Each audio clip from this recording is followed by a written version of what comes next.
नमस्कार, आगाज टाइम्स देख रहे हैं आप। मैं हूं आपके साथ पलक शर्मा। खबर लखनऊ से है। रायसेन जिले के उदयापुर क्षेत्र में सामाजिक बहिष्कार का एक गंभीर मामला सामने आया है। पिपरिया पुआरिया गांव के निवासी भरत सिंह धाकड़ ने आरोप लगाया है कि एक दलित परिवार ने यहां श्राद्ध समारोह में भोजन करने पर गाँव की पंचायत ने उनके परिवार को समाज से बाहर कर दिया है। अब इस घटना पर बाबा साहब भीमराव अंबेडकर वाहिनी के राष्ट्रीय अध्यक्ष अमर चौधरी ने कड़ी निंदा की है। अमर चौधरी ने कहा, यह घटना न केवल मानवाधिकार का उल्लंघन है बल्कि संविधान की मूल भावना के साथ खुली खिलवाड़ है और साथ ही किसी भी व्यक्ति या सामाजिक बहिष्कार करना एक दंडनीय अपराध है।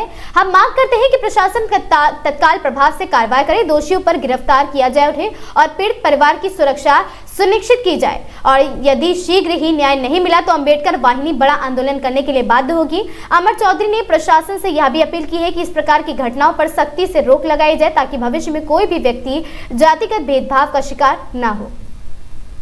आज टाइम्स हम इस वक्त मौजूद है राजधानी लखनऊ के बाबा साहब भीमराव अंबेडकर वाहिनी के प्रदेश कार्यालय पर। हमारे साथ बात करने के लिए राष्ट्रीय अध्यक्ष अमर चौधरी जी मौजूद हैं। जहां उत्तर प्रदेश सरकार और योगी सरकार और मोदी सरकार जातिवाद को मिटाने का काम कर रही है और कहती किसी तरीके का कोई जातिवाद नहीं, सब एक समान है, चाहे वो हिंदू हो, मुस्लिम हो, दलित हो, अल्पसंख्यक हो। इसी विषय पे एक मामला मध्य प्रदेश से सामने आया है जहां पे एक दलित युवक के घर खाना पड़ गया भारी, तो उसको शुद्धिकरण की बात हो रही है। इसी विषय पे हमारे साथ बात करेंगे अमर चौधरी जी। क्या राय रखते हैं और क्या कहना चाहेंगे? देखिए, बाबा साहब भीमराव अंबेडकर वाहिनी इस बात की घोर निंदा करती है कि भारत में जहां एक तरफ खासकर मध्य प्रदेश के बागेश्वर धाम धीरेन्द्र कृष्ण शास्त्री एक तरफ ललकारते हैं कि हिंदू राष्ट्र बनाएंगे, जात पात की विदाई करेंगे, लेकिन उन्हीं के मध्य प्रदेश के रायसेन जिले का एक मामला सामने आया है जहां पर श्रद्धांजलि सभा में एक भरत धाकड़ जी को खाना खाना भारी पड़ गया। जो आपने देखा होगा, श्रद्धांजलि सभा चल रही थी, उसमें वो खाना खाने गए हुए थे।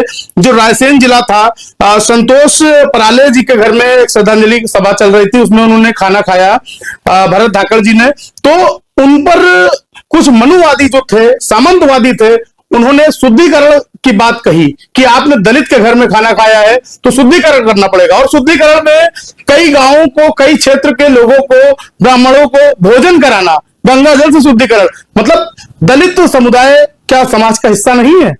और अगर जात पात की विदाई की बात करते हैं, हिंदू राष्ट्र बनाने की, बागेश्वर धाम के जो धीरेन्द्र कृष्ण शास्त्री हैं, उन्होंने बात की कि हम हिंदू राष्ट्र बनाएंगे, तो क्या ऐसे ही हिंदू राष्ट्र बनेगा? क्या यही है सपनों का भारत? क्या यही है भारत सोने की चिड़िया?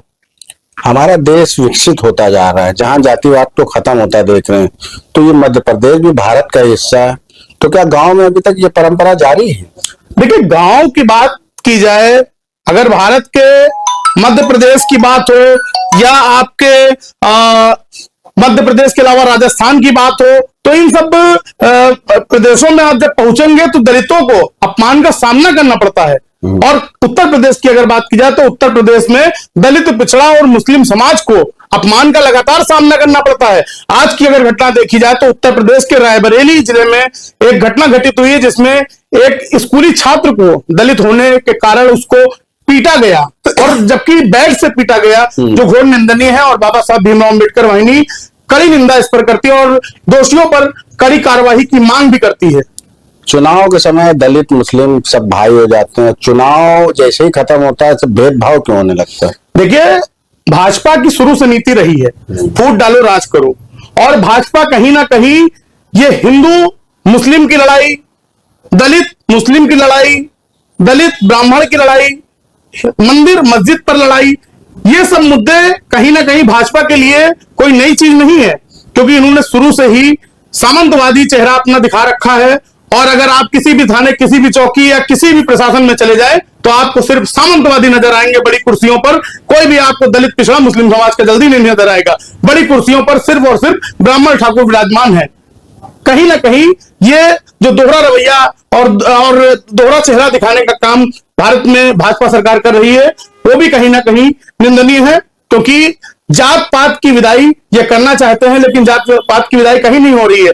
और इस देश में पहले आतंकवादियों का दौर था, आज जातंकवादियों का दौर है, और इन जातंकवादियों को उखाड़ के फेंकने का काम अम्बेडकर वाहिनी का हर वो सिपाही करेगा जो बाबा साहब के मिशन और मूवमेंट्स को चलाना चाहता है। कहीं ना कहीं दलित समाज देखा जाए बढ़ जाता है चुनाव के टाइम, तो उस समाज को क्या मैसेज देना चाहेंगे? लोगों के बहकावे में आ जाता है। देखिए, लोगों के बहकावे में पहले लोग आ जाते थे, लेकिन आज का दलित मजबूत हो रहा है, आज का मुस्लिम मजबूत और जागरूक हो रहा है, आज का पिछड़ा भी कहीं ना कहीं भारत का जो ये संविधान है, बाबा साहब का जो संविधान है, इस संविधान को लेकर चलने का काम कर रहा है। क्योंकि आज के दौर में जो 85% के मूल निवासी हैं, बाबा साहब के मानने वाले हैं, जो भारत के देश के लिए जिन्होंने आजादी के समय हो या किसी भी आपदा के समय की बात हो, जिन्होंने बलिदान दिया, दलित, पिछड़े, मुस्लिम, जिन्होंने आजादी के समय अपने परिवार, अपने बच्चे गंवा दिए, उन सब को अब जागरूक होना पड़ेगा, और जागरूक भी हो रहे हैं अपने हक और अधिकार के लिए। क्योंकि अब दलित, पिछड़ा, मुस्लिम समाज हक मांगने का नहीं, हम हक छीनने का काम करेंगे। एसआईआर को लेके बड़ी लोगों में भ्रमति थी, खास तौर से दलित और मुसलमानों में। कह रहे थे मेरा वोट काटा जा रहा है, मेरा नाम नहीं आया लिस्ट में, तो इसको किस नजरिए से देखते हैं? देखिए, वो तो सरकार का एक प्रकरण था एसआईआर कराना। एसआईआर से ये भी हो गया कि मतलब कौन वोटर अभी है, कौन जीवित है, कौन नहीं है, तो उससे एक ये भी खानापूर्ति हो जाती है कि एसआईआर के माध्यम से जानकारियां सरकार तक पहुंच सकती हैं, और लोगों को एसआईआर फॉर्म जरूर भरना चाहिए, वरना उनका वोट कहीं ना कहीं कट जाएगा। जो बाबा साहब ने वोट देने का अधिकार हमें दिया था, वो अधिकार छीन ना जाए, इसलिए एसआईआर फॉर्म जरूर भरे आप। 27 के चुनाव को किस नजरिए से देखते हैं? आपकी पार्टी, आपकी वाहिनी। देखिए, अंबेडकर वाहिनी की बात की जाए, 27 के चुनाव में हम उसी पार्टी का, उसी राजनीतिक दल का समर्थन करेंगे जो संविधान बचाने की बात करेगा, देश को एक माले में पिरोने का काम करेगा, जो दलित, पिछड़ा और मुस्लिम समाज को लेकर चलने का काम करेगा। अन्यथा जो सामंतवादी हैं, जो रूढ़िवादी हैं, जो मनुवादी हैं, उनको उखाड़ कर फेंकने का काम अंबेडकर वाहिनी के एक कार्यकर्ता से लेकर पदाधिकारी तक सभी जोर लगा देंगे मनुवाद को खत्म करने में। आपके काफिले में लाखों की संख्या हो गई है, क्या किसी पार्टी के साथ गठबंधन की अभी उम्मीद लग रही है आपको? देखिए, गठबंधन की कोई उम्मीद नहीं है, लेकिन हम फिर से और कई मंचों से हमने इस बात की हुंकार भरी है कि जहां पर हमारे दलित, पिछड़े, मुस्लिम भाई का सम्मान होगा, हम उसी पार्टी का समर्थन देंगे, चाहे वो आजाद समाज पार्टी हो, चाहे वो बहन जी की पार्टी हो, या अखिलेश यादव जी की समाजवादी पार्टी हो, क्योंकि यही 3 विकल्प है हमारे पास। भाजपा में तो हम लोग जाने से रहे।